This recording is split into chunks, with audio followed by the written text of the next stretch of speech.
rich and it's very complex in that a lot of the words in it are from, it goes back and forth from Job, and each of his friends have things to say, and finally the Lord speaks and ends the discussion.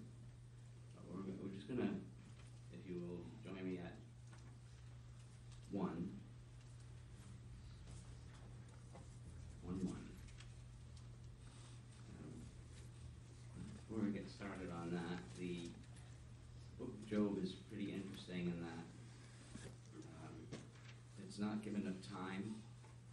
There's no place except for the east mentioned. There's no reference to any of the Hebrew sacrifices, or it's not set in the time of Christianity. It's more like the time when of Abraham, perhaps, and I'm giving that a broad sweep because there's no time to tell. Because in this book, in some ways, Job is every man and every woman, all of us that feel that when things are bad, you want to defend yourself and say, "Why? I don't deserve this. I deserve." Hopefully, none of us have had anything near what happens to Job happen to them.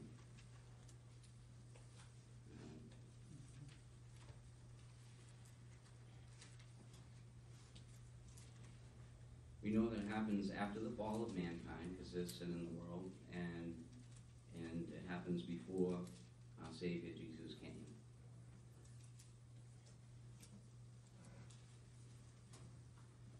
Yet somehow, apart from the no direct reference to the Hebrew rituals and all, somehow Job does know enough to fear God and to shun evil. These are crucial things to know. And he also knows that his Redeemer lives.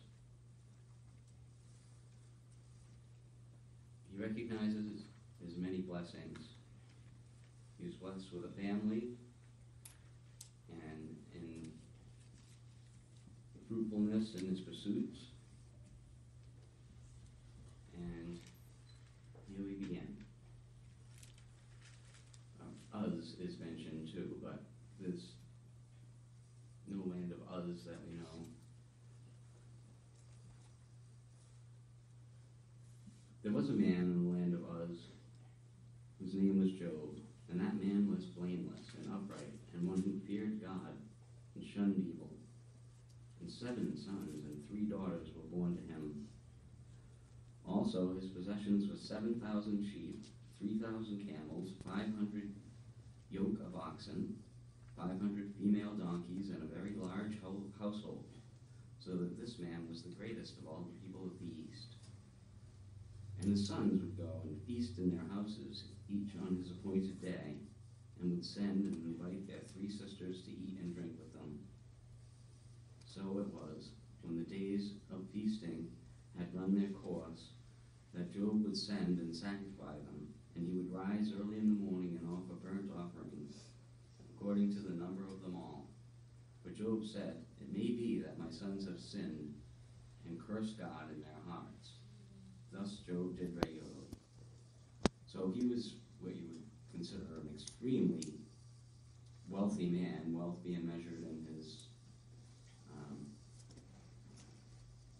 stock, I guess you could call it. And he had good children that got along together and chose to spend time together and be good to each other. And now comes the part, I guess you would call it a levy. It's not something too familiar to us either, but when you had a king, come and press their case for something, or just want to show themselves before the king. And it's a strange look into heaven that we don't really see anywhere else in the Bible either. I'm going to go where that is, and that's this day. Now, there was a day when the sons of God came to present themselves before the Lord, and Satan also came among them. And the Lord said to Satan, "From where do you come?" So Satan answered the Lord and said, "From going to and fro on the earth, and from walking back and forth on it." Then the Lord said to Satan, "Have you considered my servant Job, that there is none like him on earth, a blameless and upright man, one who fears God and shuns evil?" So Satan answered the Lord and said, "Does Job fear God for nothing?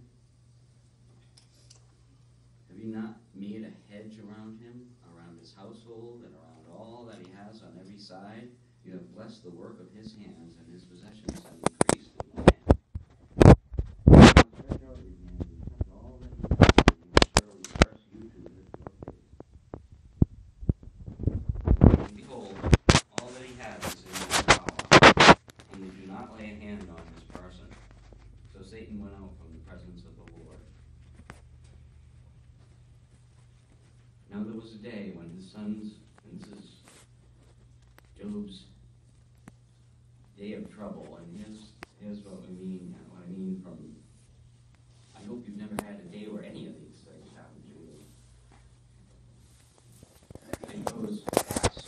Now there was a day when his sons and daughters were eating and drinking wine in their oldest brother's house, and the messenger came to Job and said, "The oxen were plowing, and the donkey was feeding beside them, when the Sabaeans came, raided the Indeed, they have killed the servants with the edge of the sword, and I alone have escaped to tell you." While he was still speaking, another also came and said, "The fire of God fell from heaven and burned up the sheep and the servants and consumed them, and I alone have escaped to tell you."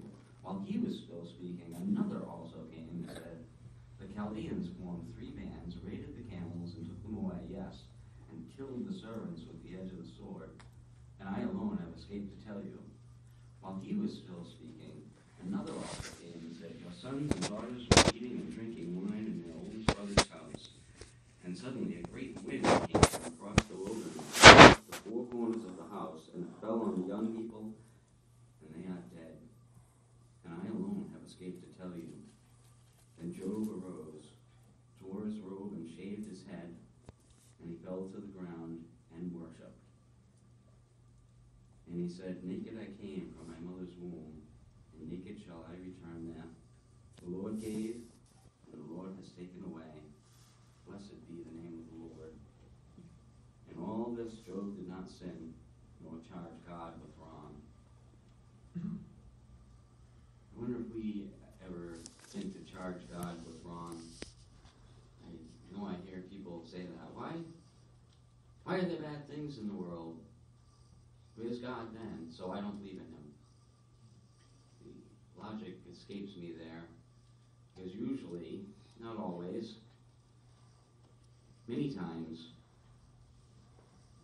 the evil comes from people who aren't following what God wants us to do at all, or in any way. And people have their own volition, and they're going to have free will. And when they choose to pursue evil and then blame it on God, that's an increase in the evil too. But Job, as I mentioned, lost everything. And then his children, on top of all of his worldly goods, which he probably could have withstood, but not the end.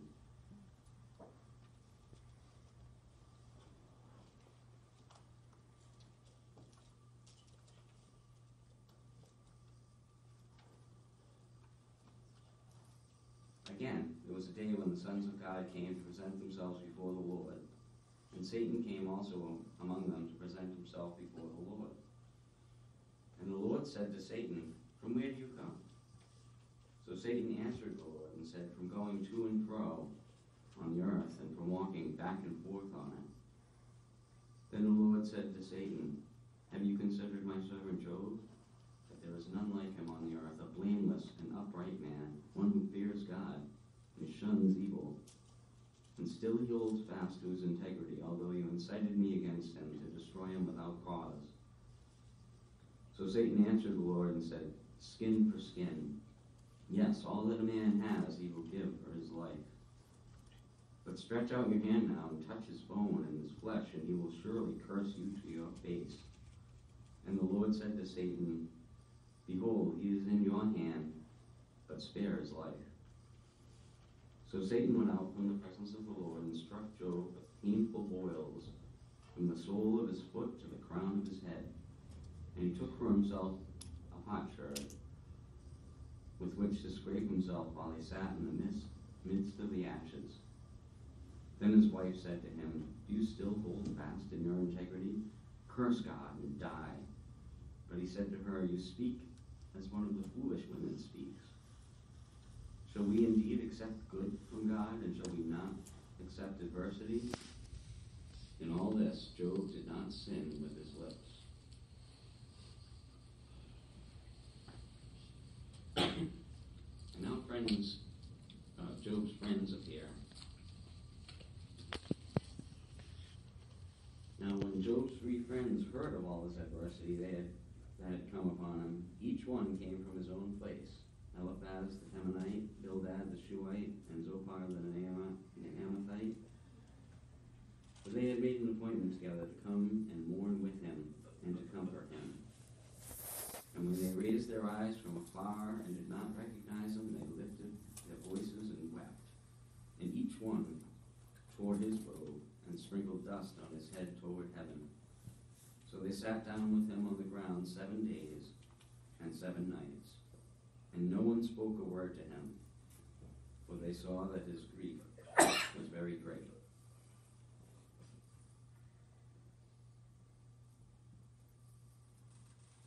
I was quiet for 7 seconds there. 7 days and 7 nights. They did not speak. They knew.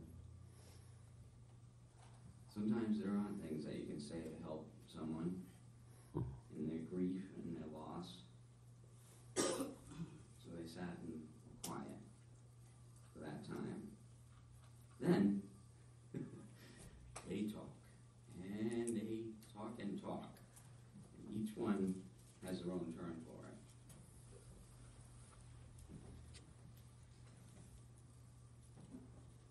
After this, Job opened his mouth and cursed the day of his birth. Job spoke and said, "May the day perish on which I was born, and the night in which it was said, a male child is conceived. May that day be darkness. May God above not seek it, nor the light shine upon it. May darkness and the shadow of death claim it. May a cloud settle on it. May the blackness of the day terrify it. As for that night, may darkness seize it. May it not rejoice among the days of the year. May it not come into the number of the months. Oh, may that night be barren. May no joyful shout come into it. May those curse it, who curse the day, those who are ready to arouse Leviathan. May the stars of its morning be dark. May it look for light, but have none, and not see the dawning of the day. Because it did not shut up the doors of my mother's womb, nor hide sorrow from my eyes. Why did I not die at birth? Why did I not perish when I came from the womb? Why did the knees receive me, or why the breasts that I should nurse? For now I would have lain still and been quiet. I would have been asleep. Then I would have been at rest, with kings and counselors of the earth, who built ruins for themselves. Or with princes who had gold, who built their houses with silver. Why was I not hidden like a stillborn child, like infants who never saw light? There the wicked cease from troubling, and there the weary are at rest. There the prisoners rest together. They do not hear the voice of the oppressor. The small and the great are there, and the servant is free from his master. Why is light given to him who is in misery, and life to the bitter of soul? who long for death, but it does not come, and search for it more than hidden treasures, who rejoice exceedingly and are glad when they can find the grave. Why is light given to a man whose way is hidden, and whom God has hedged in? For my sighing comes before I eat, and my groanings pour out like water. But the thing I greatly feared has come upon me, and what I dreaded has happened to me. I am not at ease, nor am I quiet. I have no rest, for trouble comes. Wow, that's depressing. I wish I were never born, and I'd be very happy if I were dead. He doesn't pursue that himself, though, by the way.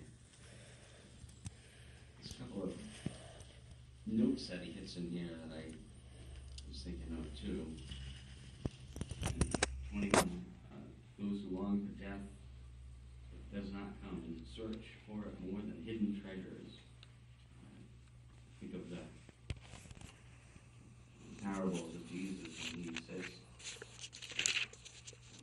search for hidden treasures, and there's not death there, but life.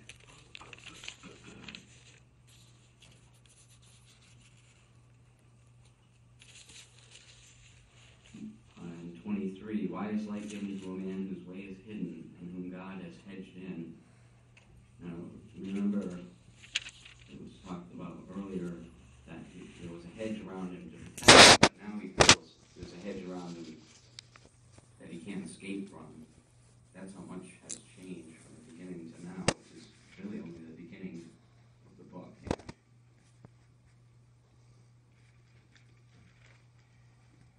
And in 25, the thing I greatly feared has come upon me. And I couldn't find this looking it up. But in somewhere there's a reference to sinners having happened to them what they feared. What you fear will come upon you, a sinner. But here it happens to Job, who is about as righteous a man that we know of. As I said, this is just the beginning of this book, and on we go with his friends, try to tell him, you're wrong, you must have done something wrong.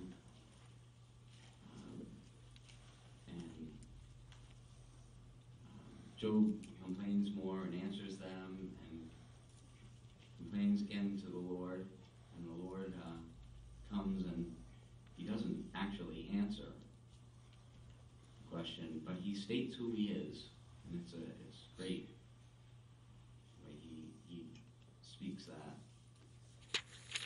And all of it is it's a really good study in what it means to be a human, what it means to have trouble in your life, or what we deserve. We always feel like, well, I don't deserve trouble, even if I did wrong. I'm sorry, I don't want the trouble, though. I want to skip the trouble part. As I mentioned before, though, I don't want to leave you depressed on this, because I'm going to be brief today, but skip ahead, or you don't have to follow me on this, it's brief, but Job 19, starting at 21, despite not having any, somehow Job has this knowledge of the Lord, and somehow Job knows that this is true. And he speaks to his friends here who are trying to explain to him why he has troubles, as if they could know, because he can know these things. But he says to them, have pity on me, O you, my friends, for the hand of God has struck me. Why do you persecute me as God does, and are not satisfied with my flesh? Oh, that my words were written. Oh, that they were inscribed in a book, that they were engraved on a rock with an iron pen and lead forever. For I know that my Redeemer lives, and he shall stand at last on the earth. And after my skin is destroyed, this I know, that in my flesh I shall see God. He had many gifts, as we went over at the beginning. He had wealth, and all his pursuits seemed to go well for him. He had a great family, and I'm a defender of his wife, even though she gives him bad advice. If you read at the end, Job has more children, but it never mentions he has another wife. And so she finds forgiveness with him too, and that's a great thing. And his children, as I mentioned before, are great to each other. And those are all wonderful gifts that we would all like to have. A spouse who sticks with you and goes through trouble with you. But this is the greatest thing that he knows. He knew then that his Redeemer lives. And that's what we have to know, whether we're having great times and things are going well for us, or having troubled times and things are going unwell, that in the end, and not just at the end of